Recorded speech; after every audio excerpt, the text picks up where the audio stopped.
But first, Chris Bowen has done it again. Last year, this man, the climate change and energy minister, laughed off claims that the massive offshore wind farms that he wants built all along our coast might actually harm whales. Whales are smart animals. They can navigate around oil rigs, gas rigs, cargo ships, cruise ships, offshore wind turbines. Well, fast forward to this morning when Bowen slipped out a press statement announcing his latest whoopsie. Good heavens, he's just had to slash the size of his planned offshore wind farm zone off Western Victoria by 80%. You see, it turns out that the whales really are a worry after all.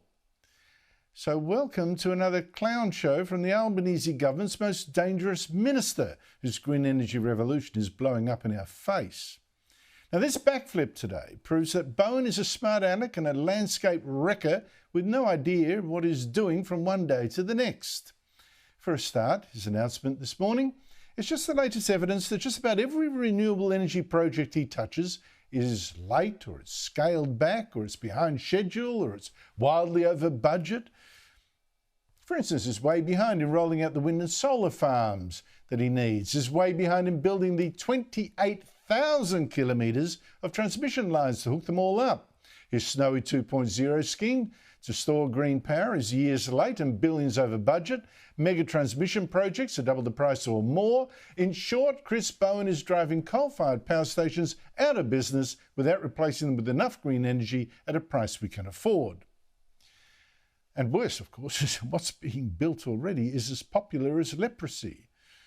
Farmers are revolting against the massive transmission lines being built over their farms. Locals are horrified to see their lovely landscape dominated by ugly industrial wind towers a quarter of a kilometre tall. Beachside residents are furious to see their sea views ruined by monstrous wind turbines built out at sea. And you think for every wind tower you already see wrecking the view, Bowen plans 9 more.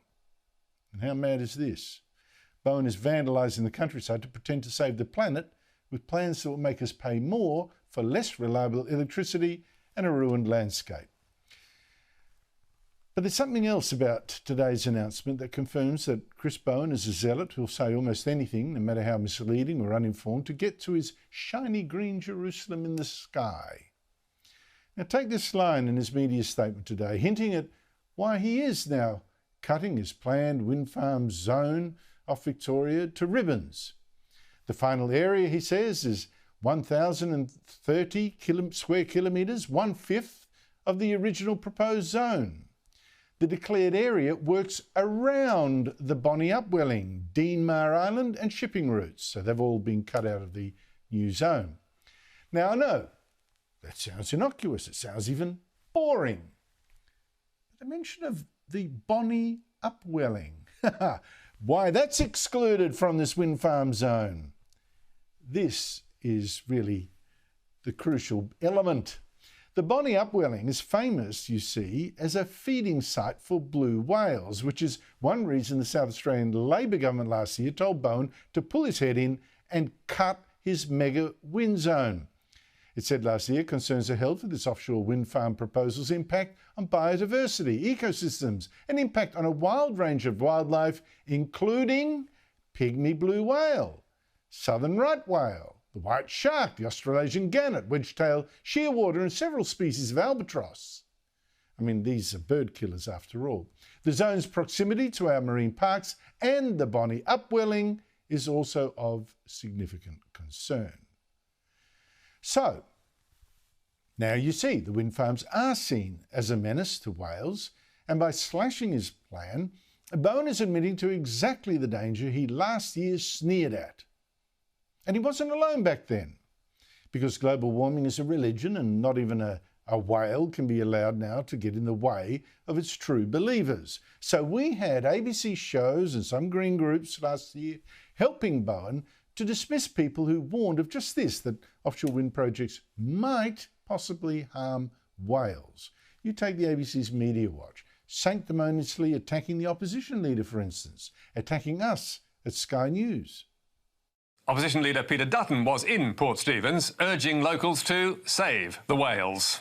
When you look at, the whales and the mother and the calf that we saw out there, the dolphins, all of that is at risk because there's no environmental consideration of what these huge wind turbines, 260, 280 metres out of the water, will mean for that wildlife and for the environment. And on Sky News, a pod of hosts and guests have echoed these fears. Sky's Andrew Bolt explained.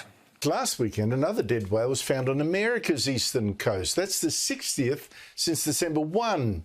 And a new documentary this week called Thrown to the Wind points blame at the many, many new offshore wind farms off that coast. There's also no evidence, according to the experts, that surveying and building offshore wind farms is causing whales to die. Ho, ho, ho, ho. So no evidence at all. Yet now, today, Bowen is indeed cutting back his plans by 80% precisely because of that kind of risk and the risk these wind farms pose to other animals and birds. Do you get the idea? These climate change zealots are just making things up as they go along? Your electricity system in their hands. God save us all. And the whales too.